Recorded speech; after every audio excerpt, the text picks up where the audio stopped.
All right, welcome back, everybody. It's our final interview. I've been dragging it out. I think I made Coach Ragland stick around too long.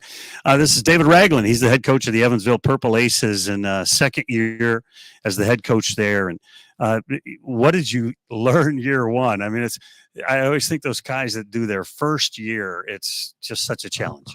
I learned a lot. I would say probably learned a lot about myself. Just maybe my management style. I think most leaders and managers lead how they would like to be led. And what I learned is I have to lead how the group needs to be led.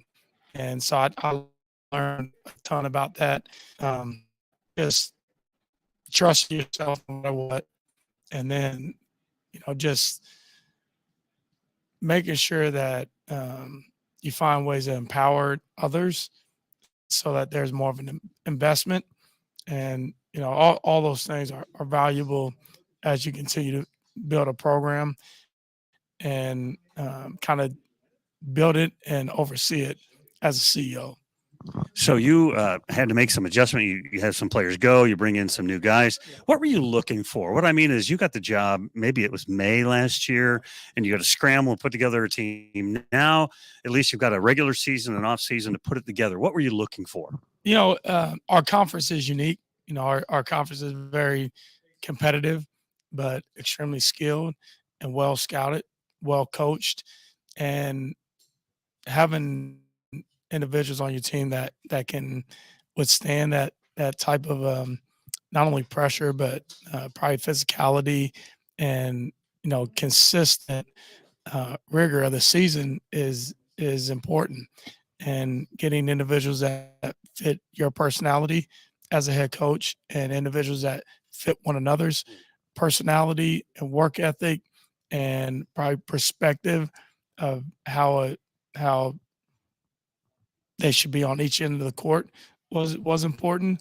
And then also trying to focus on where our shortcomings were, and what we needed to bring in to be more competitive. Because at the end of the day, it's about winning and losing games. And we knew we had to get bigger, get more size, and also get more skill. But we also wanted to get guys that were just self-starters and guys that understand the importance of teamwork and connectivity and unity, and that you're always doing something bigger than yourself, and you got to be able to sacrifice, and you'll end up getting everything that you look for individually if you sacrifice for the greater good. So all those variables is what we look to bring in to the 5 guys that returned. And we brought in 12 people that fit each and every one of those characteristics. And it's been a very successful summer and fall. One of the guys that came back, I talked to Kenny Strawbridge a couple of weeks ago. Super impressed with him and the way he just conducted himself with me. It's a small sample size, right? But super impressed by what I saw in him in his game a year ago, and in our conversations. Just talk about him a little bit. Yeah, he's known as a scorer. I think he scored everywhere he's been. That comes pretty natural for him. But at the same sense, as a natural reading the game, feeling the game, seeing who's open, who's available, making good passes, and making his teammates better. One thing he did not have going into last year is he did not have an off season. We had maybe 4.5 weeks where we worked as a group, and he was finishing up some classwork where he wasn't able to do that with us.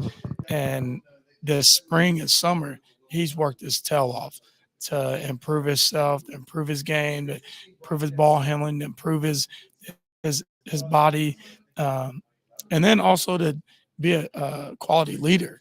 He's showed up every single day and he's worked, and he can say certain things to the group because he's putting the work behind it. But really, like, how you do one thing is how you do everything. And he's already got his degree. He already has his master's. He's getting a second master's. He understands the importance of community outreach and really pours into that. So he's a quality person through and through. That's also a really good basketball player. So that's the type of leader that you want. When you guys signed Cam Hafner, that's like kind of falling out of bed smart, right? Like Yeah. you got to get that guy. Talk about him. No, he's been wonderful. He understands the program. He understands the importance that it has on our community, and how people embrace you, and just the opportunity that Evansville can create for yourself. And his dad was a really good player at the University of Evansville. He went on to play in the NBA, and has done well for himself professionally outside of basketball. And Cam knew all that, and he knows all that, and he works at a great level, and he can also score the ball, and he's a player of the year in the OVC because he earned it. And he's helped us out to have, he shot 40+% from three last year, and we wanted skill or shooting and size, and he fits the mold as far as a skilled shooter. And just guys that are, again, just self starters and everyday guys. So it gives us another offensive weapon to go with Kenny Strawbridge, and we return Yassine Toomey, who also can score the ball, and brought in a couple other guys that can score it, but also play an unselfish style of play, and just gives us more depth and more options offensively. Before I let you go, if I look at your recruits and I'm like, I know zero, right? I can read websites. Okay. Right.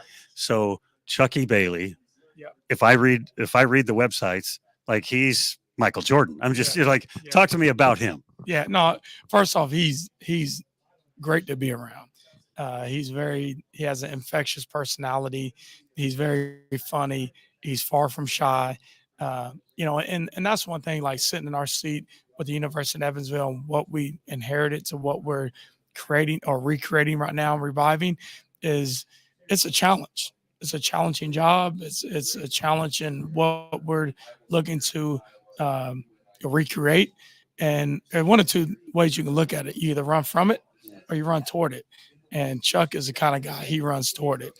Any kind of adverse situation or any kind of uh, obstacle, he runs toward it with a positive mindset, and he's had an attitude of attack. And he's very talented.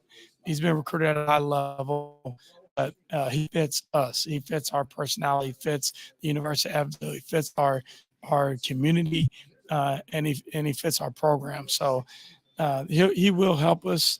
The way that transfer portal has evolved, a lot of are getting transfers, and freshmen don't get the type of looks that you typically would have got like 5 or 6 years ago, and pre COVID probably.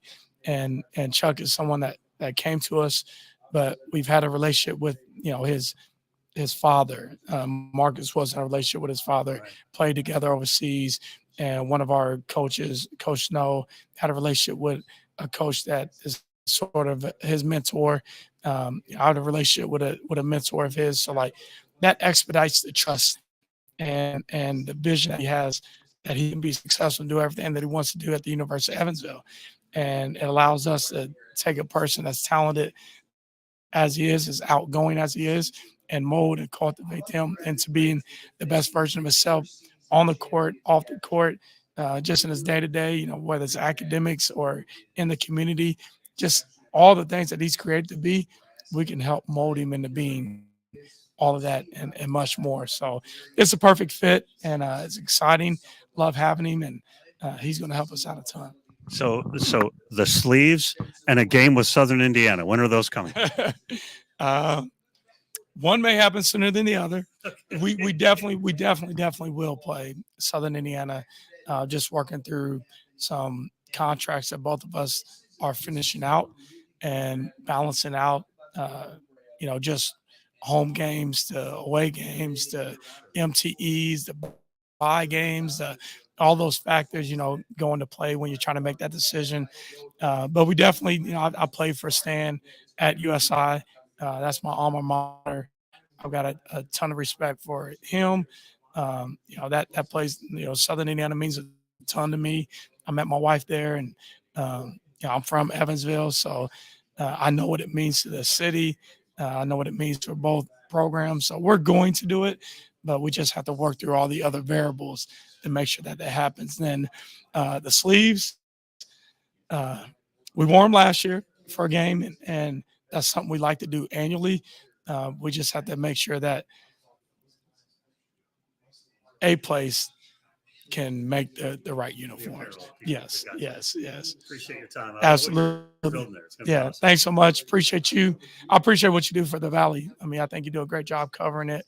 And you keep it, just non-biased, even though you may be a little bit, which we don't mind. But thank you for keeping us in the limelight and for promoting our program and our programs the way that you have in our conference. It's a storied conference, it's the second oldest conference in the country. So why not brag about it a little bit? So we appreciate you. Yeah, absolutely. Have a good one. Said Coach David Ragland of the Evansville Purple Aces. They're going to be better this year. Pay attention to Coach Rags and his bunch. That'll do it for this particular interview. You've been watching the Missouri Valley Conference Men's Basketball Media Day here in downtown St. Louis.